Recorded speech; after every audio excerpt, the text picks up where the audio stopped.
Hi there, and welcome back to this European Schoolnet Academy Games in Schools course. This is module 4, where we're talking about what can we learn from games. And in this short module, we're going to be talking about gamification. Now, there's lots of different definitions of gamification, but in very, very simple terms, gamification is when you apply some of the key components of a successful computer game, the game mechanics of a successful computer game, into a formal classroom setting. And we'll talk more about that in a second. Gamification has been around a long time. In my opinion, perhaps made famous by Professor Lee Sheldon from Indiana University back in 2010, who publicly announced that he was getting away with grades, and rather than students getting grades, they would get experience points. And in doing this, what Sheldon was doing is he was rewarding students for effort rather than the final outcome. He was really rewarding them for learning gains that they'd made throughout his course. And since then, lots of people have contributed to the field of gamification. Now, we do have to be a little bit careful about gamification, because gamification quite often relies on extrinsic motivation, where students are engaged in the game mechanics rather than the learning outcomes. So what we need to do as we think about gamifying our classroom is make sure that we keep the learning at the heart of what we're doing. Otherwise, it just becomes about getting the points rather than students being able to make links between learning and the game and the classroom itself. So what I've done in this video is I've prepared 10 tips. They're not progressive tips for some of the things that you might want to explore if you were going to gamify your classroom. So the first thing that I would recommend, and this is worth exploring anyway, is that you might want to explore different gamification software that's available. And there are a number of different things that are out there on the market. Many of these products are freemium, but my favourite are Reasley and also classcraft.com. And what this allows you to do is it allows you to create, if you like, a virtual classroom, but using game mechanics, where you can reward things like digital badges. Students can come together in clans, they can go on quests, and we'll talk more about quests in a minute, but it just provides some kind of digital context to kind of bind everything together. Of course, you don't have to use specialist software. You can use other aspects of gamification in your classroom, just by the way that you change your learning and teaching approach. One of the ways that you might do that might be with just the change of language. So rather than young people doing units of work, or doing a lesson, we change the narrative around that so it becomes a quest, and we're trying to make learning a journey. Of course, if we're thinking about making learning a journey, we also need to really think about what this means in real life. And for me, this is making sure that any journey has got a clear outcome, because any journey is about the final destination. You're trying to get somewhere. There might be many twists and turns on the way, but you're very, very clear about your learning outcome and your learning outcomes on the way as part of the journey. And of course, the best journeys that you go on are co-created. You speak with people about where you want to go and why you want to go there, and that controls the direction that you go on. So preparing quests, but thinking deeply about the learner journey, is an important aspect about gamification in the classroom.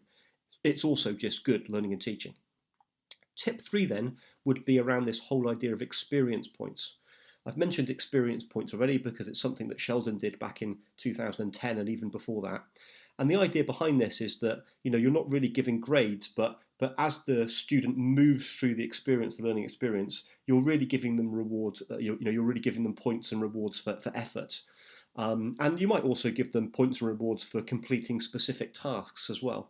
The key thing about the gamified classroom, just like any computer game, is that you need to give out a lot of points. This isn't just something that you do at the end of the day or the end of the week, or there might be bonuses there.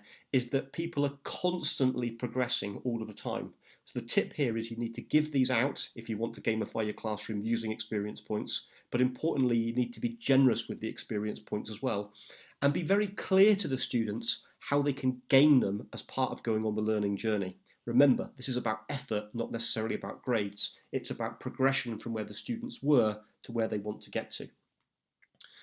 There are different, again, software that you might choose to do this with. I've mentioned the 2 game mechanics titles at the start of this video, but there are other things, for example, like Class Dojo, or you might even want to just track simple experience points, on an Excel spreadsheet or a Google sheet as well. Tip 4 then is about providing choice. Now I've already hinted at this when I was talking about the quests. A good computer game helps you navigate to the end, to the final objective, but you've got different ways of being able to get there. So with any quest, just to emphasize, there should be choice, student choice, and also choice not just in the learning, but also in the task, for example, the output students are trying to create.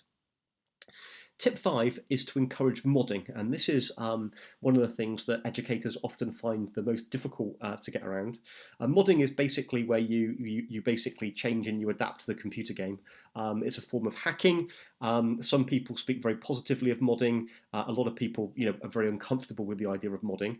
I think it's great as long as it's done in an ethical way, and the reason I like to include it in my gamification work is because this is a thing to keep in mind, so that as you're progressing through a unit of work, students can change what they're doing.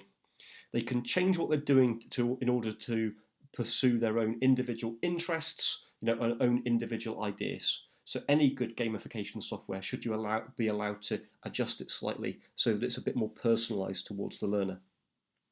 Number 6 is it's all about collaboration. If we think about many computer games these days, we don't really play them by ourselves. Many of them are multiplayer, many of them are online. And even if we are playing them individually, students get a huge amount of satisfaction out of talking to each other about, what is in the computer game and how it's working. So if we're going on a quest, if we're doing learning journeys, there should be a huge amount of collaborative work and collaborative learning, therefore, in the quest and the learning that the students are going on. Tip 7, this is a really, really important thing. This is about redefining failure. Because, quite often in a traditional classroom setting is if you fail at something, that is seen as being a bad thing. But in a computer game setting, if you fail, if you don't succeed, that's normally seen as an opportunity for further practice.